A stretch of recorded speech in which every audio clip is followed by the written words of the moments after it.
Alright, so this is what your welder should sound like. If you're having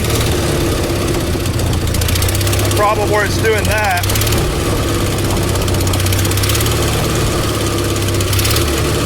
that's hunting.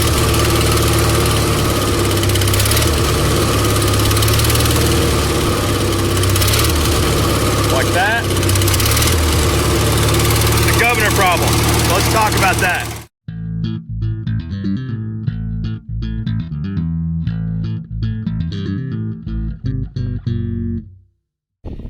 A fellow named Hector Martinez left a comment on the video where I'd fixed this welder, and his is hunting, kind of like mine did whenever I first got it. And so I told him what's going on is that it's probably a governor issue. And so he left another message that said, "What is that? Please help me." So I got you, Hector. Let's talk about this a little bit. So kind of interesting, actually. This is a Woodward governor on here. And that's actually the same company that makes governors for big generators, like main line generators, like the ones I work on in my day job. But this one's a little bit different. So you have this, which this is called a throttle control solenoid, and then it's got this rod, right? So whenever this actuates, it pulls this way, and then spring here, this little kind of T-shaped linkage, which goes off to the actual throttle on the carburetor. Another spring over here and a rod over here. Now this side, this is your idle side, this spring. I don't know how easy that is to see. And this side over here, this is your welding RPM. So what's going on and what this does is this is matching the load that's on the generator to the amount of fuel that it has to feed the carburetor, right? And so particularly if you're using this as a generator, it has to maintain the same RPM, all right? Because if it doesn't, then your frequency is not going to be 60 hertz, which is what our tools are designed to run on, at least here in America. In the UK and Europe, they use 50 hertz.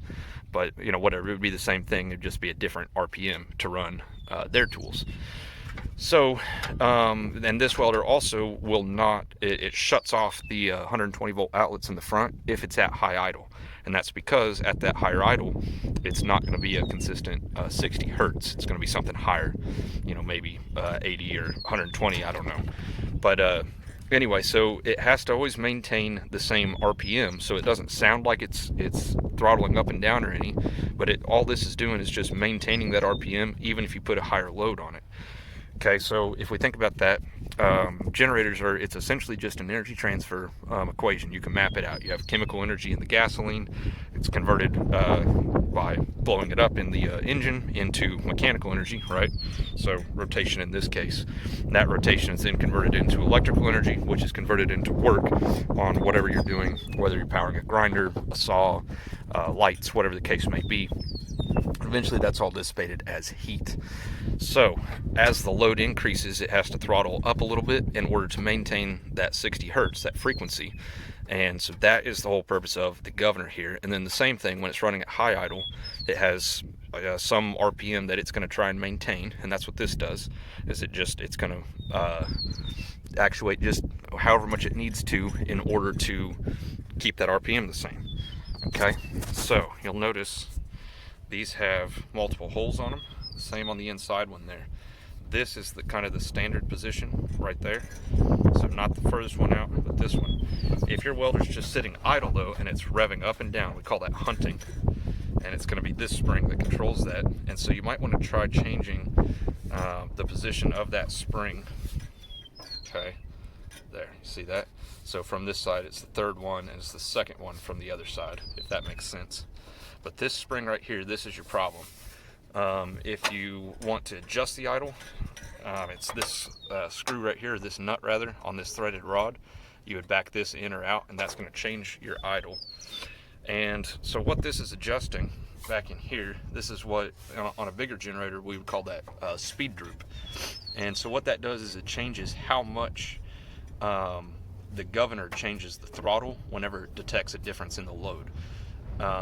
And so what can happen is if that's not adjusted correctly, it will adjust a whole lot to make up for a really small load, and it'll overshoot. Okay, so then it revs up too high, so then it adjusts too much to lower the RPM, and it adjusts too far again, right? And so it just goes back and forth and back and forth. So what you need to do if you're having that problem is play with the tension on this spring for one. So you can change this to try and find an idle that makes it happier. And you may need to adjust the position of this spring. And so basically what's going on is the further out you get away, kind of the more, because it's a lever, right, the more force this spring is imparting onto the linkage, and the closer towards the pivot point right here, then the less force it's imparting on there. And so that changes how much the governor, which is this whole setup here, it changes how much it adjusts whenever it detects a change in the load, right? So that's what's going on there. And that's kind of how it works. That's the general theory of how that governor system works. So the speed sensing is coming off of that flywheel.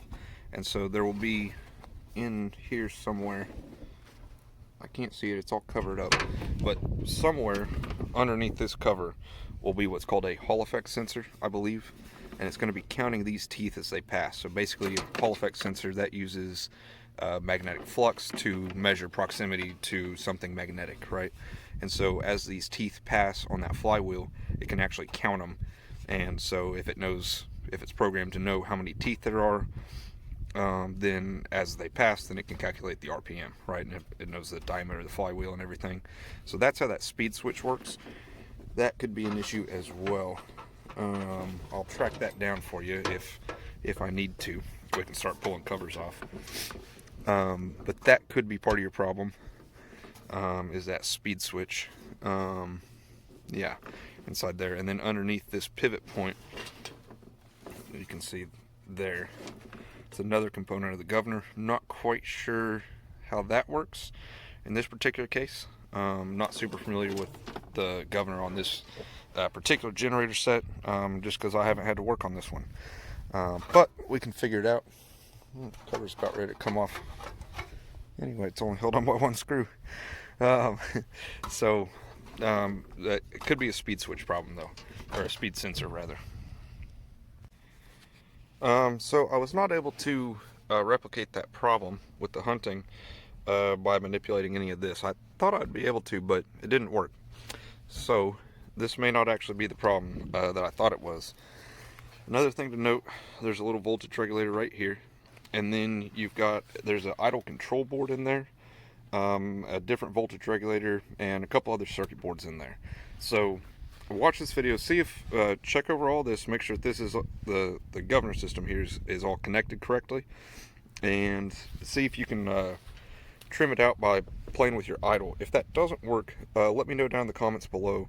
I'm going to keep doing some research on this, and there are some test points on the boards inside there. So if that doesn't fix your problem, I'll go through mine and we'll check all the voltages, and then I'll show you how to do that, and we'll keep investigating. So we've got one here that works, so just keep feeding me information on what's going on with yours, and I'll keep troubleshooting and see if we can get you figured out. So it may be that idle control board in there, which would be kind of a bummer. I think they're kind of expensive, but it could also just be a rat chewed wire in there or something that you need to fix. So anyway, like I said, let me know if this works, and if it does not, I'll keep helping you, and we'll keep going through this one and track everything down, and we'll get you fixed up eventually. So all right, in the meantime, like I said, hope this helps anyone else out there. A little bit of kind of Governor 101, and yeah, if it works, great. If not, let me know, and we'll keep going through it. We'll figure it out.